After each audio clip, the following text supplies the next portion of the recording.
So when we say that group identity matters in Judaism, it matters to the extent that you're following God's law. But if you stray away from that, the idea, I think Judaism has always said that what you do is what makes you part of the group, not what you are. So Judaism has a weird dichotomy in it that's largely driven by exigent circumstances, which is the idea of biological Judaism versus the idea of religious Judaism. Mm-hmm. So I care very little about biological Judaism. Like when somebody says, somebody such and such is Jewish, Noam Chomsky is Jewish, like so what?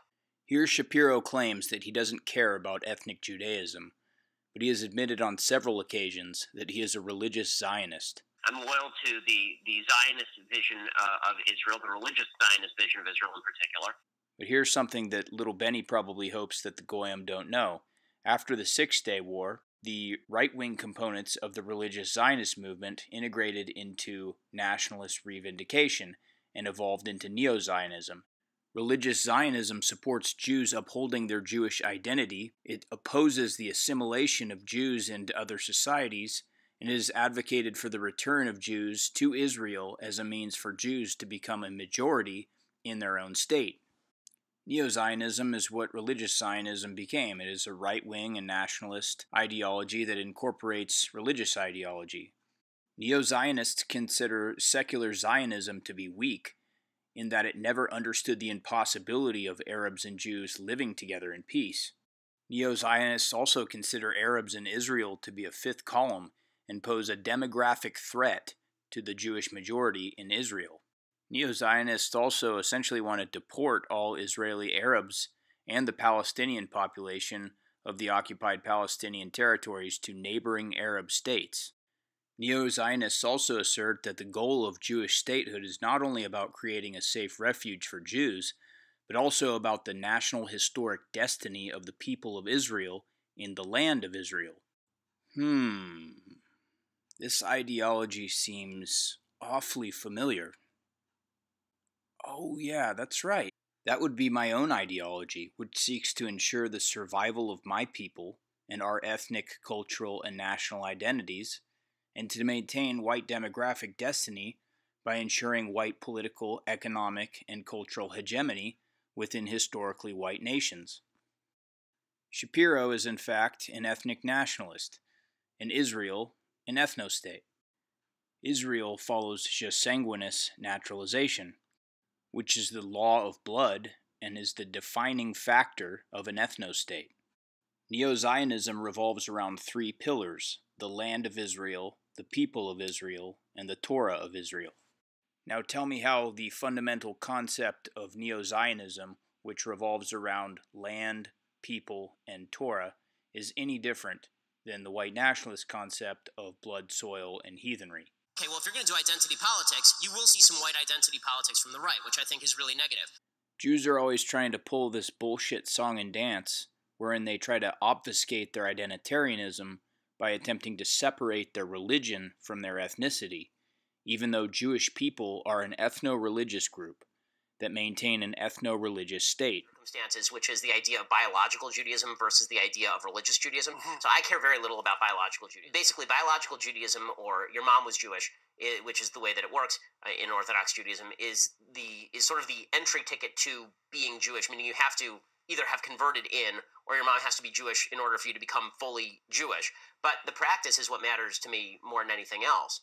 And that's where you get back into grace-based versus acts-based a little bit, right? Well, it's also, that's another place where the group identity issue becomes paramount. It's like, well, there's this group, well, how is membership defined? Well, let's say it's defined by ethnicity, something like that, which would be related to the descent through the mother. It's like, well, that's a problem. I'm not saying it's wrong. I'm saying it's a problem because it demarcates a group. You say, well, this is a group that only we can belong to. But what's weird is you can convert in. Right?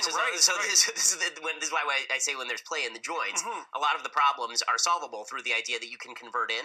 So Judaism says you can't convert out, but then we don't punish people who leave, right? But is it which is different than Islam? Yes. Yes, it's actually a relatively important thing. That's right. Point out, but I mean, I think that what the group identity, the one thing I will say for group identity is that what we have seen is that if there is lack of group identity, that group identity is filled usually by nefarious groups. Is that if there is lack of group identity, that group identity is filled usually by nefarious groups. Is that if there is lack of group identity, that group identity is filled usually by nefarious groups.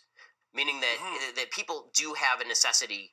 The idea of existing, that you find your meaning, or you find your purpose, or you find your identity just in yourself as an individual, is not only wrong, it's belied by virtually all of human history. Careful, you're going to make an argument for identity politics. Right, exactly. Careful. Well, that's why.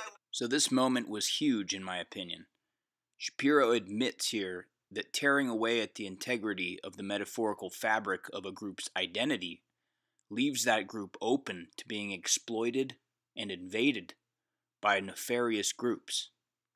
This idea of a fifth column is definitive in the neo-Zionist view of Arabs within the Zionist state, as well as the white nationalist view of non-white groups within historically white nations.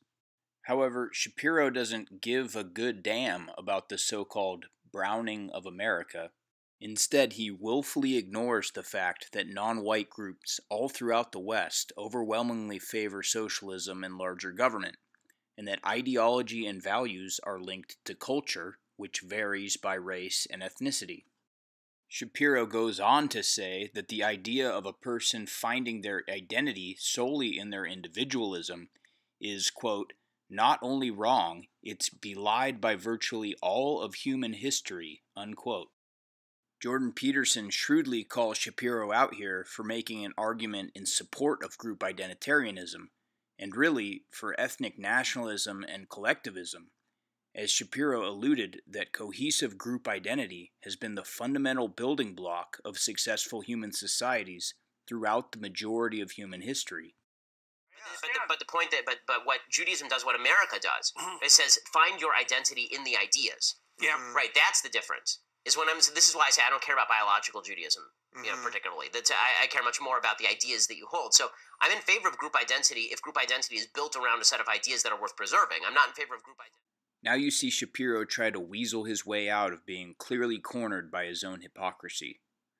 He reverts back to saying that, like civic nationalism, Judaism is all about values, which is the opposite principle of the neo-Zionism and the Zionist ethno-state that he supports, which is based upon just sanguinis naturalization, not just soli naturalization, like the majority of civic nationalist states and societies that purport to be united by shared values.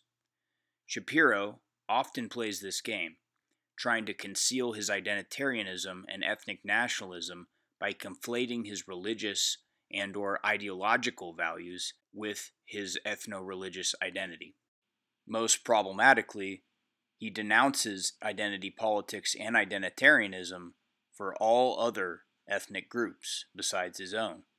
His loyalties most certainly lie with Israel first, and I have no doubts that if chaos or war enveloped this country, Shapiro would abandon the nation of his birth and aliyah his little ass over to Israel like the rootless parasite that he is. Oy vey, goy, you're an anti-Semite if you call an American Jew an Israel firster. Well, I mean, I'm a Jew who is an American. I don't feel that those values are in conflict, but obviously, my Judaism is key to my value set and key to my identity. So that's in terms of my personal values and in terms of what I value most when it comes to the values that I hold dearest. Those are obviously Jewish values.